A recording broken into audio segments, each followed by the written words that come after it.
युवा दोस्त अपना प्रोग्राम इंजॉय कर रहे ने युववाणी ते इस वेले समा हो चुकिया कैंपस दा। सो मैं विपिन सुमन इस वार दा कैंपस लैके हाजिर हाँ।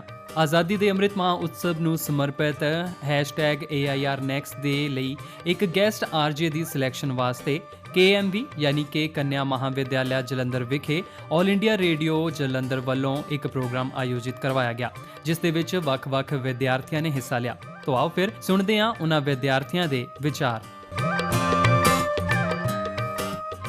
दिलां अंदर खिड़ी गुलजार जी आया, दिलां अंदर खिड़ी गुलजार जी आया, तुसीं आए तुहाडा प्यार जी आया। सो इस मंच ते इस कमरे दे विच मौजूद हर उस शख्सियत नूं जिहड़े 4 कदम चल के आए ने उन्हां सारिਆਂ ਦਾ स्वागत करते हैं, जिन्ने भी रिस्पैक्टेड टीचर साहबान बैठे ने, जजिस बैठे ने और आए हुए सारे स्टूडेंट्स। सो अज दा दिन बहुत ही खास है। सो इस दिन दे बारे विच किहड़ियां खास गल्लां होणगीਆਂ की सानूं इत्थे प्रेजेंट करन दा मौका मिलेगा।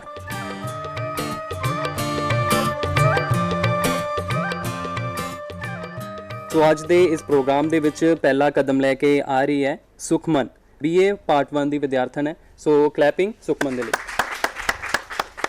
ਹਾਜ਼ਰੀਨ, ਮੇਰਾ ਨਾਮ ਸੁਖਮਨਜੀਤ ਕੌਰ ਹੈ ਅਤੇ ਮੈਂ ਅੱਜ ਮੇਰੇ ਸੁਪਨਿਆਂ ਦੇ ਭਾਰਤ ਬਾਰੇ ਆਪਣੇ ਵਿਚਾਰ ਸਾਂਝੇ ਕਰਨ ਜਾ ਰਹੀ ਹਾਂ। ਭਾਰਤ ਇੱਕ ਸੁੰਦਰ ਪਰ ਖਾਮੀਆਂ ਵਾਲਾ ਦੇਸ਼ ਹੈ, ਪਰੰਤੂ ਮੇਰੇ ਸੁਪਨਿਆਂ ਦਾ ਭਾਰਤ ਇਸ ਤੋਂ ਕਿਤੇ ਵੱਧ ਹੈ। ਮੇਰੇ ਸੁਪਨਿਆਂ ਦਾ ਭਾਰਤ ਨੁਕਸਦਾਰ ਨਹੀਂ ਹੈ। ਇਹ ਗਰੀਬੀ, ਹਿੰਸਾ, ਅਪਰਾਧ, असंवेदनशीलता ਅਤੇ ਪੱਖਪਾਤ ਵਰਗੇ ਮੁੱਦਿਆਂ ਤੋਂ ਅੜਿੱਕਾ ਨਹੀਂ ਹੈ। ਮੇਰੇ ਸੁਪਨਿਆਂ ਦਾ ਭਾਰਤ ਆਪਣੇ ਕਰੋੜਾਂ ਨਾਗਰਿਕਾਂ ਲਈ ਉਮੀਦ, ਵਿਕਾਸ ਅਤੇ ਵਿਕਾਸ ਦੀ ਕਿਰਨ ਹੈ। ਮੈਨੂੰ ਮਾਣ ਹੈ ਕਿ ਮੈਂ ਇੱਕ ਅਜਿਹੇ ਦੇਸ਼ ਵਿੱਚ ਰਹਿੰਦੀ ਹਾਂ ਜਿਸ ਵਿੱਚ ਢੁਕਵੇਂ ਖਣਿਜਾਂ ਵਾਲੀ ਮਿੱਟੀ ਹੈ, ਜੋ ਖੇਤੀਬਾੜੀ ਵਿੱਚ ਮਦਦ ਕਰਦੀ ਹੈ ਅਤੇ ਖੇਤੀ ਨੂੰ ਉਤਸ਼ਾਹਿਤ ਕਰਦੀ ਹੈ।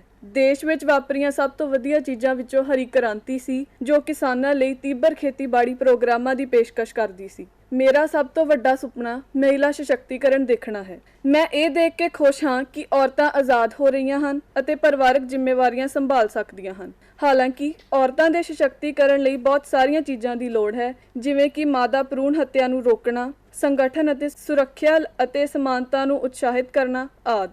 ਭਾਰਤ ਦੇ ਕਈ ਖੇਤਰਾਂ ਵਿੱਚ ਅਜੇ ਵੀ ਔਰਤਾਂ ਦੀ ਭਰੂਣ ਹੱਤਿਆ ਅਤੇ ਸਰੀਰਕ ਹਮਲਿਆਂ ਦੇ ਕਈ ਮਾਮਲੇ ਸਾਹਮਣੇ ਆਉਂਦੇ ਹਨ, ਜਿਸ ਨਾਲ ਇੱਕ ਔਰਤ ਦੀ ਜ਼ਿੰਦਗੀ ਨੂੰ ਖਤਰਾ ਹੈ। ਸ਼ੁਕਰ ਹੈ ਭਾਰਤੀ ਸਰਕਾਰ, NGO ਅਤੇ ਸਮਾਜਿਕ ਸਮੂਹ ਭਾਰਤ ਵਿੱਚ ਕਈ ਔਰਤਾਂ ਦੀ ਸੁਰੱਖਿਆ ਅਤੇ ਸਸ਼ਕਤੀਕਰਨ ਲਈ ਕੰਮ ਕਰ ਰਹੇ ਹਨ। ਮੈਂ ਚਾਹੁੰਦੀ ਹਾਂ ਕਿ ਮੇਰੇ ਦੇਸ਼ ਦੀਆਂ ਔਰਤਾਂ ਸਮਾਜਿਕ ਕਲੰਕ ਤੋਂ ਮੁਕਤ ਹੋਣ ਅਤੇ ਸੁਤੰਤਰ ਜੀਵਨ ਜਿਉਣ।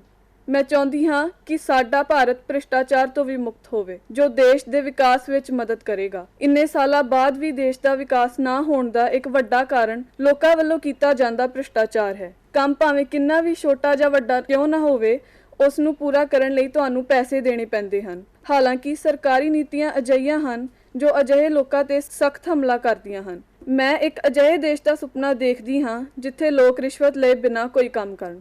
ਮੈਂ ਉਸ ਭਾਰਤ ਦਾ ਸੁਪਨਾ ਦੇਖਦੀ ਹਾਂ ਜਿਸ ਵਿੱਚ ਵਧੀਆ ਬੁਨਿਆਦੀ ਢਾਂਚਾ ਅਤੇ ਸਵੱਛਤਾ ਹੋਵੇ। ਬਹੁਤ ਸਾਰੇ ਪਿੰਡ, ਸ਼ਹਿਰ ਅਜਿਹੇ ਹਨ ਜਿੱਥੇ ਸਫਾਈ ਅਤੇ ਬੁਨਿਆਦੀ ਢਾਂਚੇ ਦੀ ਘਾਟ ਹੈ। ਲੋੜੀਂਦੀ ਸਫਾਈ ਬਹੁਤ ਮਹੱਤਵਪੂਰਨ ਹੈ। ਇਹ ਪਿੰਡ ਦੇ ਲੋਕਾਂ, ਖਾਸ ਕਰਕੇ ਔਰਤਾਂ ਨੂੰ ਖੁੱਲ੍ਹੇ ਸਥਾਨਾਂ 'ਤੇ ਜਾਣ ਤੋਂ ਬਚਣ ਅਤੇ ਸਿਹਤ ਸਮੱਸਿਆਵਾਂ ਦਾ ਸਾਹਮਣਾ ਕਰਨ ਵਿੱਚ ਮਦਦ ਕਰਦਾ ਹੈ।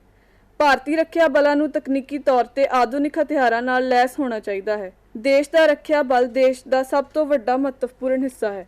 ਮੈਂ ਚਾਹੁੰਦੀ ਹਾਂ ਕਿ ਮੇਰਾ ਦੇਸ਼ ਸਿਆਸੀ ਤੌਰ 'ਤੇ ਮਜ਼ਬੂਤ ਅਤੇ ਨਿਰਪੱਖ ਹੋਵੇ। ਮੇਰੇ ਦੇਸ਼ ਦਾ ਲੋਕਤੰਤਰ ਸਭ ਤੋਂ ਮਜ਼ਬੂਤ ਅਤੇ ਸਫਲ ਹੋਵੇ।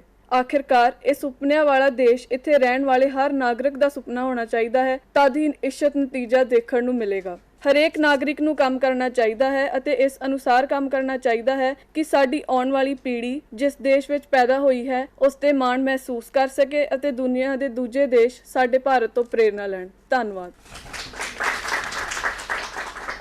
बहुत वधिया सुखमन, बहुत वड्डी गल आखी है कि बाकी दे देश भारत तो प्रेरणा लैण। So doctor APJ Abdul Kalam नौजवानों नूं प्रेरित करते हुए कहते सी कि सुपने वो नहीं हुंदे जो असीं सौंदे होए वेखदे हां, सुपने वो हुंदे ने जो सानूं सौण नहीं दिंदे। सो अज दा यूथ जेकर इहो जिहा सुपना लै लवे कि साडा जिहड़ा देश है उस तो बाकी दे देश प्रेरणा लैण, उस दे लई सानूं बहुत सारे सख्त कदम चुकने पैणगे। सो दोस्तों प्रोग्राम दे विच अगे वधदे हां ते साडे अगले पार्टिसिपेंट ने Navneet Kaur, BA part 1 year दे विद्यार्थी ने।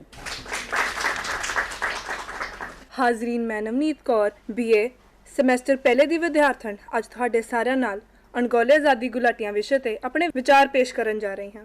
ਭਾਰਤ ਦੀ ਆਜ਼ਾਦੀ ਇੱਕ ਮਹੱਤਵਪੂਰਨ ਇਤਿਹਾਸਿਕ ਪਰਿਵਰਤਨ ਰਿਹਾ ਹੈ। ਅੰਗਰੇਜ਼ਾਂ ਨੇ ਭਾਰਤ ਤੇ ਬਹੁਤ ਲੰਬੇ ਸਮੇਂ ਤੱਕ ਰਾਜ ਕੀਤਾ ਅਤੇ ਭਾਰਤ ਨੂੰ ਅੰਗਰੇਜ਼ਾਂ ਦੇ ਰਾਜ ਤੋਂ ਆਜ਼ਾਦ ਕਰਾਉਣ ਵਿੱਚ ਬਹੁਤ ਸਮਾਂ ਲੱਗਿਆ। ਦੇਸ਼ ਦੀ ਆਜ਼ਾਦੀ ਲਈ ਬਹੁਤ ਸਾਰੇ ਆਜ਼ਾਦੀ ਗੁਲਾਟੀਆਂ ਨੇ ਭਾਰਤ ਦੀ ਆਜ਼ਾਦੀ ਅਤੇ ਖੁਸ਼ਹਾਲੀ ਲਈ ਆਪਣੀਆਂ ਜਾਨਾਂ ਤੱਕ ਵਾਰ ਦਿੱਤੀਆਂ। ਕੁਝ ਆਜ਼ਾਦੀ ਦੇ ਪਰਵਾਨੇ ਮਹਾਨ ਯੋਧੇ ਹਨ ਜੋ ਸਦਾ ਲਈ ਇਤਿਹਾਸ ਦੇ ਪੰਨਿਆਂ ਤੇ ਅਮਰ ਹੋ ਗਏ, ਪਰ ਕੁਝ ਆਜ਼ਾਦੀ ਗੁਲਾਟੀਏ ਅਜਿਹੇ ਵੀ ਹਨ ਜਿਨ੍ਹਾਂ ਨੇ ਕੁਰਬਾਨੀਆਂ ਤਾਂ ਕੀਤੀਆਂ ਪਰ ਲੋਕਾਂ ਦੇ ਚੇਤਿਆਂ ਤੇ ਅਮਰ ਨਾ ਹੋ ਸਕੇ। ਇਹਨਾਂ ਦੇ ਨਾਂ ਹਨੇਰੇ ਰਾਹਾਂ ਵਾਂਗ ਧੁੰਦਲੇ ਹੋ ਗਏ। ਮਹਾਤਮਾ ਗਾਂਧੀ, ਸਰਦਾਰ ਊਧਮ ਸਿੰਘ, ਸਰਦਾਰ ਭਗਤ ਸਿੰਘ ਨੂੰ ਤੇ ਹਰ ਕੋਈ ਜਾਣਦਾ ਹੈ, ਪਰ ਅਜਿਹੇ ਅੱਜ ਕਿੰਨੇ ਲੋਕ ਹਨ ਜੋ ਤਿਰਪੁਰ ਕੁਮਾਰਨ ਨੂੰ ਜਾਣਦੇ ਹਨ? ਸ਼ਾਇਦ ਕੋਈ ਵੀ ਨਹੀਂ। ਉਹਨਾਂ ਨੇ ਦੇਸਾ ਬੰਧੂ ਯੂਥ ਐਸੋਸੀਏਸ਼ਨ ਦੀ ਸਥਾਪਨਾ ਕੀਤੀ ਅਤੇ ਅੰਗਰੇਜ਼ਾਂ ਖਿਲਾਫ ਵਿਰੋਧ ਪ੍ਰਦਰਸ਼ਨਾਂ ਦੀ ਅਗਵਾਈ ਕੀਤੀ। 1932 ਵਿੱਚ ਬ੍ਰਿਟਿਸ਼ ਸਰਕਾਰ ਦੇ ਖਿਲਾਫ ਇੱਕ ਰੋਸ ਮਾਰਚ ਦੌਰਾਨ ਤਿਰਪੁਰ ਵਿੱਚ ਨੋਇਲ ਨਦੀ ਦੇ ਕੰਢੇ ਪੁਲਿਸ ਦੇ ਹਮਲੇ ਵਿੱਚ ਜ਼ਖਮੀ ਹੋਣ ਕਾਰਨ ਉਹਨਾਂ ਦੀ ਮੌਤ ਹੋ ਗਈ। ਆਪਣੀ ਮੌਤ ਦੇ ਸਮੇਂ ਉਹਨਾਂ ਨੇ ਭਾਰਤੀ ਰਾਸ਼ਟਰਵਾਦੀਆਂ ਦਾ ਝੰਡਾ ਫੜਿਆ ਹੋਇਆ ਸੀ ਜੋ ਕਿ ਬ੍ਰਿਟਿਸ਼ ਦੁਆਰਾ ਪਾਬੰਦੀਸ਼ੁਦਾ ਸੀ।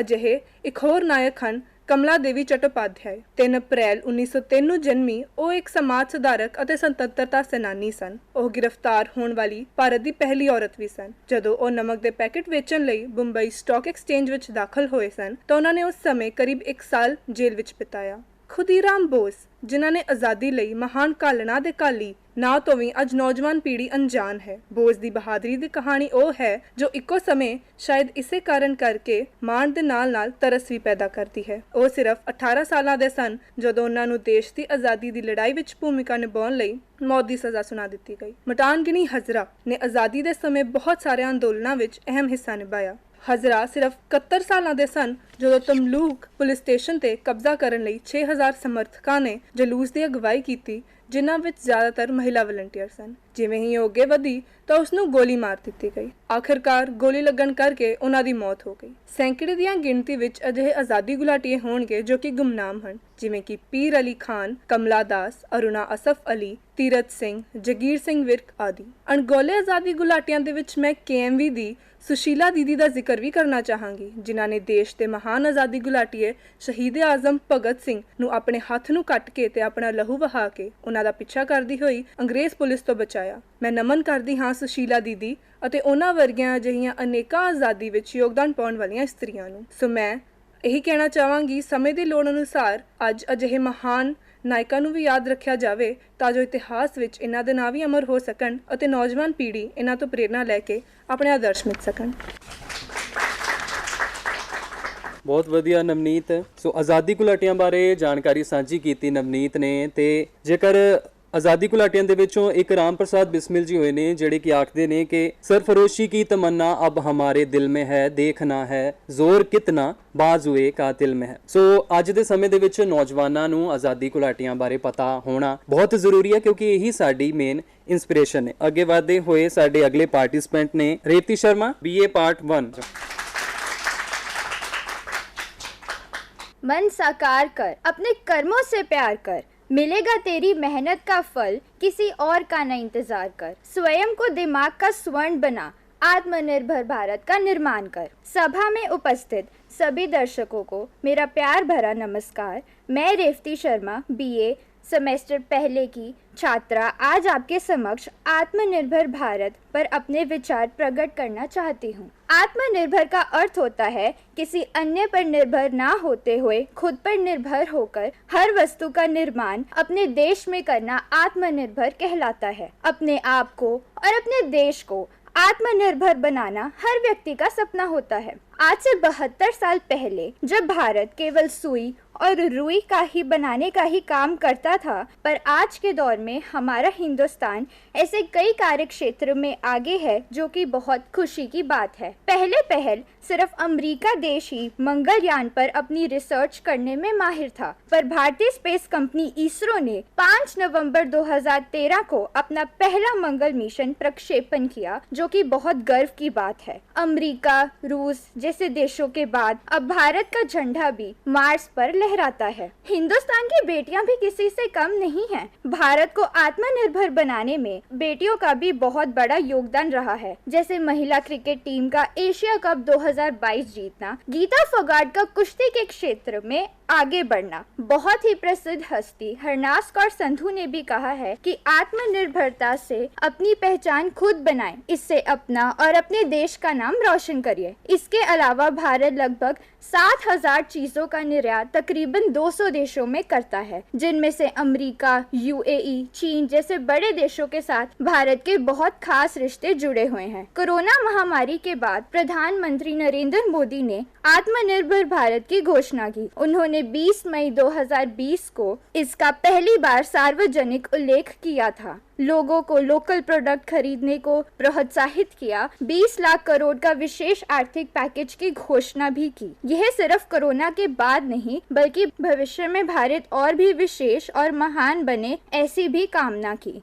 यह विचार महात्मा गांधी की अवधारणा से मेल खाता है। महात्मा गांधी का मानना था कि हर एक को अपनी जरूरतें पूरी करने के लिए स्वावलंबी होना जरूरी है। और तो और उन्होंने गांवों की तरक्की के लिए चरखे पर आधारित अर्थव्यवस्था दी। आत्मनिर्भर भारत के लिए 5 स्तंभ जो कि थे अर्थव्यवस्था, आधारभूत संरचना, तकनीकी, जीवन जनसंख्याकी और मांग को आधार बनाया गया। पर इसके विपरीत अभी भारत पूरी तरह से आत्मनिर्भर नहीं बना है। हमारे हिंदुस्तान को अपने फायदे के लिए दूसरे देशों पर निर्भर रहना पड़ता है। बेरोजगारी बहुत ज्यादा स्तर पर बढ़ रही है। इसकी वजह अनपढ़ता हो सकती है।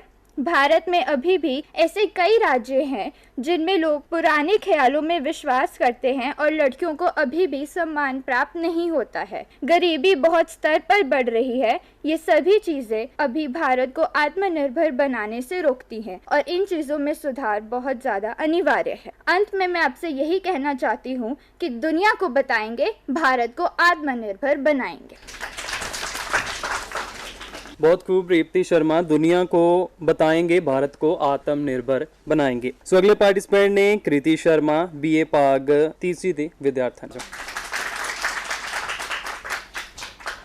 न सरकार मेरी है न रब मेरा है, न सरकार मेरी है न रब मेरा है, और ना ही ये बड़ा सा नाम मेरा है। बस इतनी सी बात का गुरूर है मुझे कि मैं भारत की हूँ और ये भारत मेरा है, कि मैं भारत की हूँ और ये भारत मेरा है। आदरणीय निर्णायकगण, अध्यापकगण तथा यहाँ पर उपस्थित सभी छात्राओं को कन्या महाविद्यालय की छात्रा कीर्ति शर्मा का सादर प्रणाम। आज मैं आपके सामने प्रगतिशील भारत पर अपने कुछ विचार पेश करना चाहती हूँ। भारत वह भूमि है जहाँ मिलते हैं 3 सागर, जहाँ जन्मे कई धर्म और संस्कृतियाँ। वह भूमि जो 7 धर्मों का संगम है, 100 से ज्यादा भाषाएं और 19,000 से ज्यादा बोलियां इस देश में बोली जाती हैं। वही जिस दिन भारत में आजादी का सूरज उगा, उसी दिन से भारत में हर युवा को मत का अधिकार दिया गया था। वही अगर बात करें विश्व की महाशक्ति अमेरिका की, तो वहाँ हर नागरिक को वोट देने का अधिकार आजादी के 150 वर्ष बाद मिला। भारत की उपलब्धियों की कहानी तो अथाह है। चाहे वो चंद्रयान 2 के सफलतापूर्वक लॉन्च की बात हो, तो चाहे वो मंगलयान का मंगल ग्रह की कक्षा में सफलतापूर्वक स्थापित कर नया इतिहास रचने की हो, तो चाहे वो योग परंपरा को विश्व भर में प्रचलित करना हो, आदि ऐसी कई उपलब्धियां हैं जो भारत ने अर्जित की। वही अगर मैं बात करूं महिलाओं के अधिकारों की, तो उसका सबसे बड़ा उदाहरण है हमारे देश की वर्तमान राष्ट्रपति श्रीमती द्रौपदी मुर्मू, जो एक आदिवासी कबीले से संबंध रखती हैं, और ये उपलब्धि अपने आप में ही बहुत बड़ी है। और आदि ऐसी कई उपलब्धियां हैं जिनसे ये कहा जा सकता है कि भारत एक प्रगतिशील देश है। लेकिन क्या आपको लगता है कि भारत पूरी तरह से प्रगतिशील हो चुका है? एक वैचारिक बीमारी हमारे समाज में मुझे नजर आती है। कहा जाता है कि दुनिया के सबसे बड़े लोकतंत्र के हैं, जहां हिंदू, मुस्लिम, सिख, ईसाई पैदा होते हैं। पर मेरे विचारों में न हिंदू की जरूरत है न मुसलमान की जरूरत है। राष्ट्र निर्माण के लिए केवल एक अच्छे इंसान की जरूरत है, केवल एक अच्छे इंसान की जरूरत है। मेरे विचारों में हमारा देश वास्तव में तब प्रगतिशील देश बनेगा जब इस देश में महिलाओं की पूजा नहीं, उनकी इज्जत की जाएगी।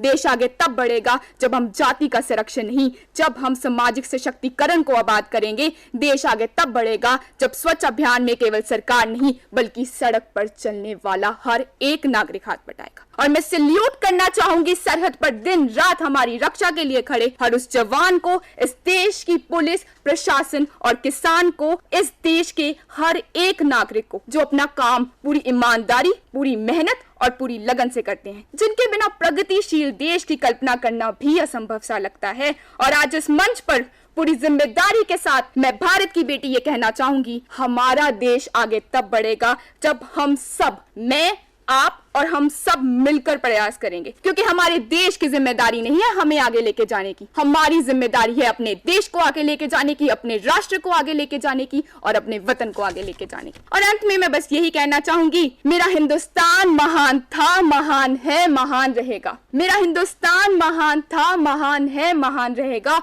होगा हौसला सबके दिलों में बुलंद तो एक दिन सारा जहां जय हिंद कहेगा, सारा जहां जय हिंद कहेगा, क्योंकि सारे जहां से अच्छा हिंदुस्तान हमारा। जय हिंद, जय भारत। ਵੈਲ ਡਨ ਕੀਰਤੀ ਸ਼ਰਮਾ। ਉਹ ਇੱਕ ਟਾਈਮ ਤੇ ਲੱਗ ਰਿਹਾ ਸੀ ਜਿਵੇਂ ਕੋਈ ਪੋਲੀਟੀਕਲ ਲੀਡਰ ਆ ਗਿਆ ਹੁੰਦਾ ਸਾਡੇ ਵਿੱਚ। ਲੋਕ ਸਭਾ ਦੇ ਇਲੈਕਸ਼ਨ ਜਾਂ ਰਾਜ ਸਭਾ ਦੇ ਇਲੈਕਸ਼ਨ ਦਾ ਟਾਈਮ ਹੁੰਦਾ, ਸੋ ਇੱਕ ਬਹੁਤ ਹੀ ਮੋਟੀਵੇਸ਼ਨਲ ਸਪੀਚ ਲੱਗੀ। ਸੋ ਵੈਲ ਡਨ। ਸੋ ਅਗਲੇ ਸਾਡੇ ਪਾਰਟਿਸਿਪੈਂਟ ਨੇ ਆਂਚਲ ਸ਼ਰਮਾ, MSc ਕੈਮਿਸਟਰੀ ਦੇ ਵਿਦਿਆਰਥਣ ਨੇ। ਆਂਚਲ। कमजोर भी मैं और शक्ति भी, पहेली भी मैं और सुलझी भी, शबरी भी मैं और पूतना भी, दया भी मैं और ज्वाला भी। ऐसी है हमारी आधुनिक औरत। सभागार में मौजूद सभी महानुभावों को मेरा प्रणाम। आज मैं विषय आधुनिक औरत पर आपके समक्ष अपने विचार साझा करने जा रही हूँ। तो जैसे ही इस विषय पर मेरी नजर पड़ी तो मेरी सोच एक सोच में पड़ गई कि क्या ये वही विषय है जो शायद 10 साल पहले मुझे स्कूल में मिला था और 5 साल पहले शायद इस कॉलेज में ही, और आज फिर से। और सोचते सोचते एक प्रश्न मेरे सामने आ खड़ा हुआ कि आखिर आधुनिकता का आयाम क्या है। मान्यवर, मानती हूँ कि औरत आगे बढ़ रही है, आधुनिक भी हो रही है, पर क्या ये 100% है? क्योंकि आज औरत हवाई जहाज तो उड़ा सकती है, लेकिन स्कूटी चलाने पर उसे कहा जाता है कि लड़कियां अच्छी ड्राइवर नहीं होती। आज वो सुप्रीम कोर्ट की जज तो हो सकती है, पर अपने घर के फैसले वो आज भी नहीं ले सकती। आज वो चांद मंगल पर तो जा सकती है, पर रात को चांद निकलने के बाद घर से बाहर नहीं निकल सकती। जनाब, औरत आधुनिक हो रही है, वो पढ़ रही है, वो बढ़ रही है, पर जब मर्यादा की दायित्व की बात होती है तो उसका सारा भार एक औरत के कंधों पर आ बैठता है। हमें सिखाया जाता है मर्यादा में रहो, ये मत बोलो, ऐसे मत चलो, ऐसे नहीं बैठो, पर जब उसी नारी की मर्यादा सरेआम भंग होती है, कभी इशारों से, कभी मुद्राओं से, तो कभी शब्दों से, तो इसका भी कसूरवार एक नारी को ही ठहराया जाता है। मानती हूँ औरत आधुनिक हो रही है। हमारे संविधान ने अनुच्छेद 14, 15, 19 में औरत को मौलिक अधिकार तो दे दिए, हमें मत देने का अधिकार भी मिल गया, वही वोट जिसके बाद एक नीली स्याही हमारी उंगली पर लगाई जाती है। पर उन नीलों का क्या जो आज भी औरत को बंद कमरों के पीछे दिए जा रहे हैं। मान्यवर, मैं उन औरतों की बात नहीं कर रही जो अनपढ़ हैं, इसमें पढ़ी लिखी औरतें भी शामिल हैं। फिर भी अगर हमें ऐसी ही आधुनिक औरत की संरचना करनी है तो ये मुझे विचार करने पर विवश करती है। मान्यवर, आज जरूरत है तो आत्मविश्लेषण की, क्योंकि हम बाबा आदम के जमाने से तो दूर आ गए हैं, 21वीं सदी में भी पहुंच गए हैं, पर आज भी जब औरत को एक तराजू में तोला जाता है तो एक और औरत तो दूसरी और पुरुष नहीं बल्कि पूरा समाज होता है। औरत तो आगे बढ़ गई है, औरत तो आधुनिक हो गई है, पर हमारा समाज शायद कहीं पीछे ही रह गया है। जनाब, हाल तो ये है कि हम देवी की तो पूजा करते हैं, लेकिन घर में लक्ष्मी को घर की मुर्गी दाल बराबर ही समझते हैं। आज भी औरत की ना को हाँ ही समझा जाता है, इतना कि अगर वो ना करे भी तो एसिड अटैक तक करने में हमें कोई झिझक नहीं होती। जी, औरत आधुनिक तो हो रही है, मौके भी मिल रहे हैं। सुनीता विलियम्स, सान्या मिर्जा, निर्मला सीतारमन आदि जैसे कुछ उदाहरण तो हमारे सामने हैं। पर क्या आपने सोचा है उन लाखों करोड़ों औरतों के बारे में जो आज भी बेड़ियों में बंद हैं, जो आज भी पढ़ नहीं पा रही हैं? तो हम क्यों एक वर्ग, समाज के एक वर्ग का सामान्यकरण कर रहे हैं और बाकी के सबको नजरअंदाज? क्या यही हमारी आधुनिक मानसिकता है? अंत में यही कहना चाहूंगी कि इसमें कोई शक नहीं कि औरत आधुनिक हो गई है, पर प्रश्न चिन्ह तो समाज पर है। किसी ने क्या खूब कहा है, हम तो दरिया हैं, हमें अपना हुनर मालूम है, जिधर से गुजरेंगे रास्ता तो खुद भी खुद बना ही लेंगे। धन्यवाद। ਗੁਰਬਾਣੀ ਦਾ ਕਥਨ ਹੈ ਕਿ ਔਰਤ ਜਿਹੜੀ ਹੈ ਉਹ ਜਗ ਦੀ ਜਣਨੀ ਹੁੰਦੀ ਹੈ। ਸੋ ਗੁਰਬਾਣੀ ਦੇ ਵਿੱਚ ਔਰਤ ਨੂੰ ਲੈ ਕੇ ਬਹੁਤ ਸਾਰੇ ਅਜਿਹੀਆਂ ਗੱਲਾਂ ਆਖੀਆਂ ਨੇ ਜਿਨ੍ਹਾਂ ਤੋਂ ਪਤਾ ਚੱਲਦਾ ਹੈ ਕਿ ਔਰਤ ਦਾ ਜਿਹੜਾ ਦਰਜਾ ਹੁੰਦਾ ਉਹ ਸੱਚਮੁੱਚ ਬਹੁਤ ਉੱਚਾ ਹੁੰਦਾ ਹੈ। ਕਹਿੰਦੇ ਨੇ ਕਿ ਔਰਤ ਜਦ ਅੱਗ ਬਣ ਜਾਂਦੀ ਹੈ ਉਹ ਜੰਗਲ ਤੋਂ ਰਾਹ ਨਹੀਂ ਪੁੱਛਦੀ। ਸੋ ਜੇਕਰ ਔਰਤ ਇਹ ਨਿਸ਼ਚਾ ਕਰ ਲੇ, ਠਾਣ ਲੇ ਕਿ ਮੈਂ ਜ਼ਿੰਦਗੀ ਦੇ ਵਿੱਚ ਇਹ ਚੀਜ਼ ਕਰਨੀ ਹੈ ਤਾਂ ਉਹ ਕਰਕੇ ਹੀ ਦਮ ਲਵੇਗੀ। ਸੋ ਬਹੁਤ ਹੀ ਅੱਛੀ ਪ੍ਰੈਜੈਂਟੇਸ਼ਨ ਆਂਚਲ।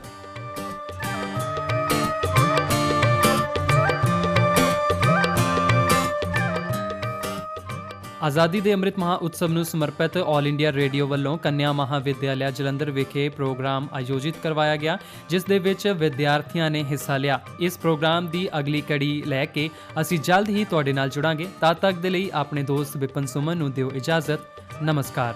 ਪੇਸ਼ਕਸ਼ ਮੁਹੰਮਦ ਇਮਤਿਆਜ਼।